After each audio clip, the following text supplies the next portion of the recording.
Buenas noches, profe Pastor y compañeros de Historia de la Tecnología. Es un gusto poder saludarlos nuevamente. Eh, bueno, para comenzar quiero comentarles que para mí ha sido muy enriquecedor este proceso y siento que ha sido una clase muy enriquecedora para mí en la que he aprendido muchas cosas, ha sido de gran utilidad y creo que para comenzar mi carrera, primer semestre, fue muy adecuada el espacio de historia de la tecnología en el cual pues pude quitarme varios preconceptos que tenía acerca de tecnología y sobre todo que podré aplicar en el resto de mi carrera, ¿no? Eh, para la aplicación del proceso tecnológico yo escogí una empresa que se dedica a la fabricación de lámparas artesanales, la cual hay pues varias máquinas que funcionan con electricidad para moldear metales, para fundición y demás.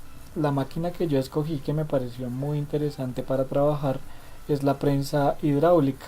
Eh, Siempre he tenido como ese interés de ver cómo funciona, sobre todo con la facilidad de que puede destruir o moldear ciertas cosas. Entonces me parece un aparato bien interesante para trabajarlo.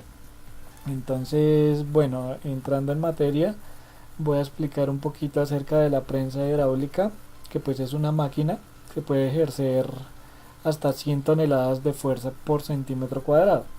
Entonces es una gran fuerza que podemos ejercer sobre cualquier tipo de objeto.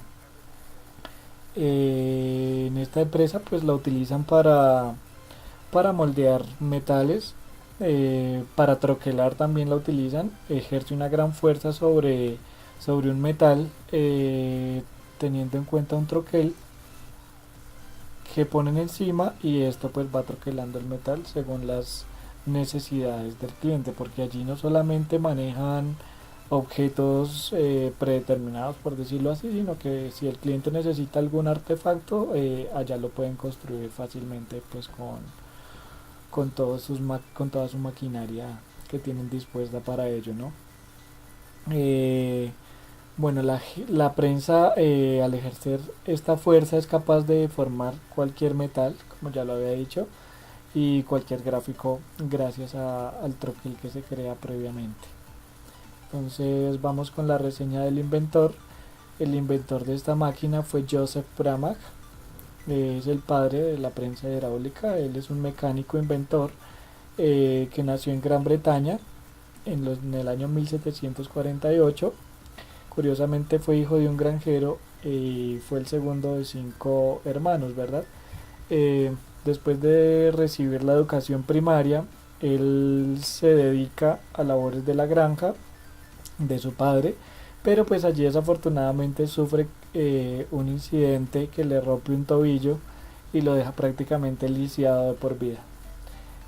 Pero bueno, esta incapacidad que se le generó como granjero no fue un impedimento para él y él empieza a trabajar como aprendiz de carpintero en el pueblo. Allí pues se convirtió en un artesano de primera y empieza a crear ciertas cosas, empieza a estudiar, eh, empieza a interesarse por la invención de ciertas cosas. Entonces se las ingenió para ganar dinero y allí empezó pues en su tiempo libre a crear cosas. Su invento más importante fue precisamente la prensa hidráulica, la cual pues aplica grandes fuerzas a diferentes superficies o objetos.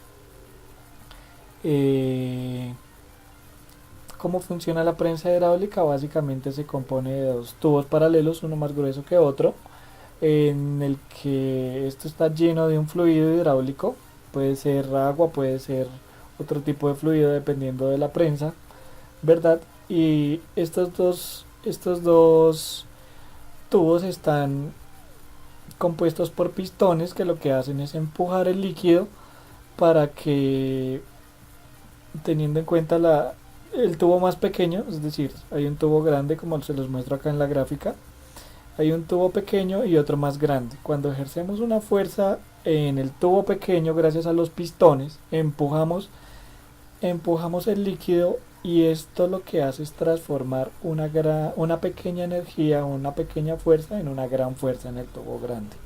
Entonces aplicamos una pequeña fuerza gracias a los pistones en el tubo pequeño, y eso va a transformar una gran fuerza en el tubo pequeño, todo gracias a los pistones. En el año 1795 se le concede a este inventor la patente de la prensa hidráulica, y finalmente muere en Londres el 19 de diciembre de 1814. Bueno, hay que decir que él no inventó este principio, o sea, él inventó la prensa hidráulica, pero no inventó el principio que funcionaba, pues, de funcionamiento. Pues esto lo inventó fue, o bueno, quien había hecho investigaciones referentes a este principio fue el matemático y filósofo Pascal. Él fue el que observó que aplicar una pequeña fuerza en un tubo más pequeño podría transformarse en una fuerza muchísimo mayor en un tubo mucho más grande. Eh, Haciendo la investigación de la prensa hidráulica pude detectar los sistemas mecánicos que componen a la prensa hidráulica. Esta se compone pues de un conjunto de piezas, las actuales, eh, muy sofisticado, en el cual se puede pues transformar la energía. Entonces, de esos sistemas y operadores tecnológicos, el primero sería un sistema mecánico, porque esta se compone de un conjunto de piezas que es el encargado de transformar todo este movimiento y llevar a su funcionamiento final. También se compone de un sistema eléctrico, porque hay unos motores que accionan los pistones, que son los que generan el movimiento para hacer el empuje hidráulico. También cuenta con sistemas de control, varios sistemas de control para generar la fuerza, invertir los movimientos cuando la prensa baja, cuando la prensa sube, para ajustar también la presión que ejercen los pistones sobre el fluido hidráulico. Entonces estos serían como los sistemas tecnológicos que maneja la prensa hidráulica. Como operadores tecnológicos encontré solamente el hidráulico en la prensa, pues genera las fuerzas a través de los fluidos, con el fin de transmitir la energía de una parte a otra. Entonces esta sería pues la breve explicación de lo que significa la prensa hidráulica, la máquina que escogí en la aplicación de mi proceso tecnológico. Fue un gusto saludarlos, muchas gracias por la atención y que tengan una feliz tarde-noche. Un abrazo, que estén bien.